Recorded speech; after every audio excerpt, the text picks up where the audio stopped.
दोस्तों, आज की कहानी है भाभी माँ के घुटने से ज्यादा उनके दिल में दर्द है। दोस्तों, कहानी शुरू करने से पहले अगर हमारे चैनल को सब्सक्राइब नहीं किया हो तो कर लीजिए ताकि आपके पास पहुंचे हर नया वीडियो।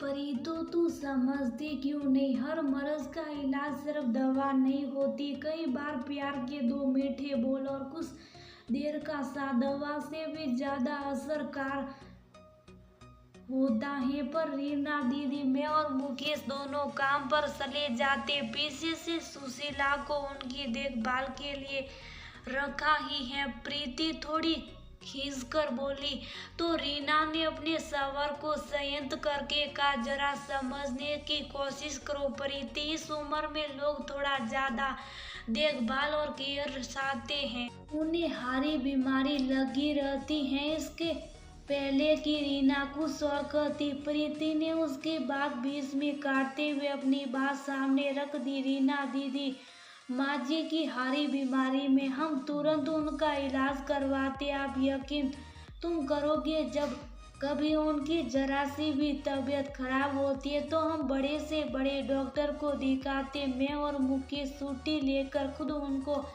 डॉक्टर के पास ले जाते। अभी पिछले दिनों के घुटने में दर्द हुआ था तो हमने सबसे बड़े और महंगी आर्थोपेडिक से इनका इलाज करवाया और फिर उन्हें पूरे एक महीने तक फिजियोथेरेपी भी करवाई। इतने महंगे और नामी डॉक्टर से इलाज करवाकर माँ जी को बहुत आराम तो हुआ था, पर अब लगता है फिर से उन्हें वही घुटने का दर्द फिर से होने लगा। मैं और मुकेश फिर से इनको उसी बड़े डॉक्टर के पास लेकर जाएंगे। हम उनका इतना ख्याल रखते फिर पता नहीं कहाँ कमी रह जाती है।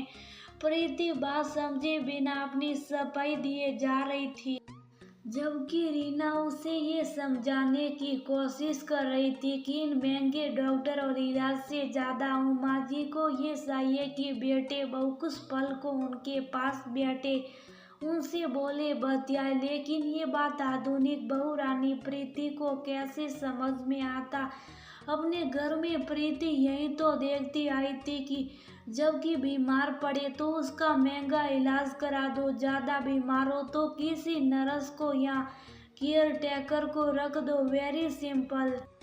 जबकि इधर रीना बचपन से अपनी माँ उमा जी को भरे पूरे परिवार में हंसते हंसते काम करते हुए देखती आई थी और अब वही माँ अब बड़े से आधुनिक सुविधा युक्त कमरे में सिर्फ एक केयर टेकर कम नर्स के साथ पूरे पूरे दिन पड़ी रहती थी। कुछ बोलना बतियाना भी चाहती तो वह छोटी सी पारसी नर्स अंग्रेजी में कुछ पूछ बैठती, what do you what ma'am. फिर उमा जी उससे पानी या कुछ मांगकर चुप हो जाती और वह नर्स फिर से अपने मोबाइल में लग जाती।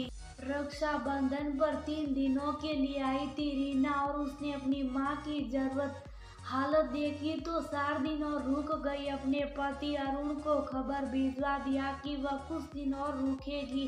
उधर की सासू माँ उसके बेटे नवीन सुके अभी 10वीं कक्षा में था, उसकी पढ़ाई और खान पान का भी ध्यान रख रही थी।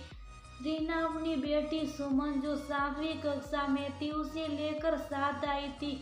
हिना के पिताजी का देहांत 5 साल पहले हो गया था और अभी 3 साल पहले ही उनके छोटे भाई मुकेश की शादी प्रीति से हुई थी। ऐसे प्रीति तो बहुत अच्छी थी, लेकिन उसने अपने घर में एकल परिवार में यही देखा था कि माँ काम पर जाती थी और नौकरों के भरोसे चलता था। इसलिए उसे नहीं पता था कि जो काम में डॉक्टर महंगा इलाज नहीं कर पाते, वह प्यार के 2 मीठे बोल, सिर्फ प्यार से हाथ फेरना, कुर्सी रोगी के साथ बैठना, उसके मन की बात सुनना, राम बाग का काम करता, रक्षाबंधन के अगले दिन तेरी नानी माँ के पास बैठना शुरू किया और उसकी बेटी सुमन भी नानी को तरह तरह की बात कहकर हंसाने की कोशिश करती। धीरे धीरे उन्हें मोबाइल पर बिल बनाना भी सिखा रही थी और कई तरह की कि आपके बारे में जानकारी भी दे रही थी। आप उमा जी के चेहरे पर हंसी देखी जा सकती थी। तो 3 दिनों में उनकी बीमारी लगता ही कई बार गई थी। घुटने का दर्द तो अपनी जगह था, लेकिन फिर भी हमसे चेहरे पर चमक सी दिखने लगी थी। यह चमक किस बात की थी? मुझे भी कोई प्यार करता, मेरी जरूरत किसी को है। अगले दिन रविवार था। घर में सब नाश्ते पर बैठे थे कि सुमन बोले थे, ना मुझे आपके हाथ बेसन का हलवा बहुत पसंद है, आप कब बनाएगी? सुनकर उमा जी बोली, मैं आज ही बना देती हूँ मेरी बिटिया रानी। बस मैं जो सामान बताती जाती हूँ वह सब किचन की स्लैब पर रखती जाओ। तुम्हारी माँ को भी मैंने ऐसे खाना बनाना सिखाया था। प्रीति नानी और नातिन की बात बड़ी आश्चर्य से देख और सुन रही थी। सुनते ही बोली, सुमन ये क्या कर रही हो? माँ जी के घुटने में इतना दर्द है, वह भला किचन में इतनी देर खड़ी कैसे रह सकती हैं? प्रीति ने ये बात इतने गुस्से में कही थी कि लग रहा था अभी वह सुमन को कस के डांट देगी, लेकिन बड़ी ननन की बेटी थी, उसे कैसे डांट सकती थी? वैसे प्रीति ने सही तो कहा था कि उमा जी की ऐसी हालत है तो उमा जी हलवा कैसे बना सकती हैं। तभी रीना ने मुस्कुराते हुए प्रीति की ओर देखकर कहा, प्रीति सुनो तो, दरअसल मैं जब स्कूल में पढ़ती थी तभी माँ मुझे ऐसे ही खाना बनाना सिखाती थी।